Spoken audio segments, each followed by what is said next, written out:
அனைவருக்கும் இனிய பொங்கல் நல்வாழ்த்துக்கள்ங்க. எங்களுடைய பொங்கலை நாங்கள் எப்போவுமே எங்கள் வீட்டு வாசலில் தாங்க கொண்டாடுவோம். அங்கே அடியில் அடுப்பு இருக்குங்க. மேலே தரை போட்டு வச்சுருப்போம். அதை பொங்கல் அன்னைக்கு காலையில் லேசாக கொத்தி எடுத்துகிட்டு க்ளீன் பண்ணிவிட்டு அடியில் அடுப்பு இருக்குங்க.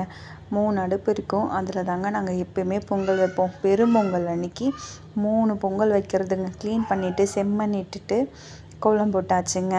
பிள்ளையார் பூஜை பண்ணிவிட்டு மண்ணுருண்டை வச்சு அது மேலே 3 பானையும் வச்சாச்சுங்க. பானை ஃபுல்லாக தண்ணி நிரப்பி பால் ஊற்றி தவிடு போட்டு மூடி வச்சாச்சுங்க. கற்பூரம் ஏற்றி அடுப்பையும் பற்ற வச்சாச்சுங்க.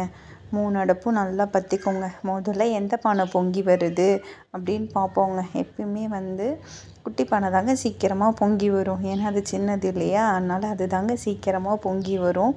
பொங்கி வந்த உடனே அரிசியும் கல்லுப்பும் சேர்ந்து பச்சரிசி போட்டு நல்லா கலரிட்டே இருப்போங்க. இது தாங்க சூரிய பானை. இது பெரும்பானை. அது பக்க பானைங்க. எப்பயுமே சூரிய பானை உடனே பக்க பானை வந்துடும். ஆனால் இந்த முறை பெரும்பானை வந்துருச்சுங்க. எங்களுக்கே ஆச்சரியமாக போச்சு. மழை வேற எடுத்துக்கிச்சிங்க. பயந்துகிட்டே இருந்தோம். தூர போட்டுட்டு அப்புறமேட்டுக்கா கொஞ்சம் குறைஞ்சிருச்சுங்க. அப்புறம் நல்லா அடுப்பு எரிஞ்சுது.